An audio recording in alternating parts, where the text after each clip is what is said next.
Can you give an update on efforts to recover debris from the 3 unidentified floating objects? So as we have mentioned before, because of the weather condition, it has been very difficult to get the debris. And so we are,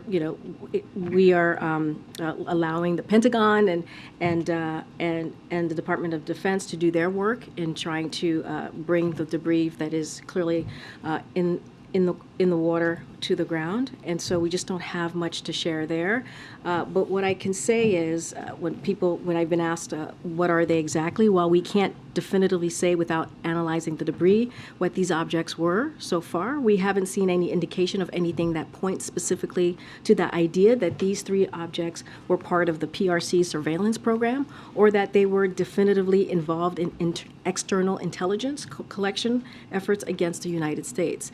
We can also rule out that they were operated by the U.S. government. Right now, the intelligence community is considering, and I've said this before, you've heard my colleagues from NSC say this before as well, is that they could be tied to commercial or research entities and benign.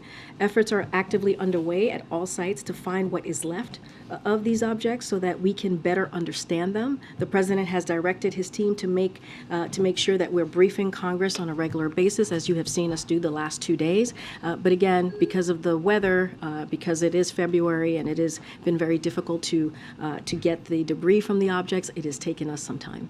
As the President plans this trip to Poland, polls indicate that public support is shifting away from the war in Ukraine, or at least that there's growing public concern that too much is being spent on this war helping Ukraine. Is part of the goal of the President's speech to speak to a domestic audience, or is this primarily about the global, meeting with leaders? I would say more broadly, anytime the President speaks, he's clearly speaking as well to the American people, even if he's abroad. And so I think that's always important to note. Look, this is going to be the 1 year he's going there ahead of the 1 year anniversary and sending a strong message of solidarity. And the President understand and to reaffirm, right, our support for the Ukrainian people as they're fighting back against a brutal war that Russia started almost a year ago. And the President believes it's important to show that solidarity. It's important to show our partnership and that we are indeed supporting our NATO allies. And so that's what you're going to see. And also the eastern flank, right? We're going to Eastern Europe, as you just mentioned. And so, look, we're going to show that unity. We're going to show that support. We're going to show that it is important to be there when a country is fighting for their democracy, fighting for their sovereignty. And that's what you're going to see from the President. And of course, anytime the President speaks, he's of course speaking as well to the American people.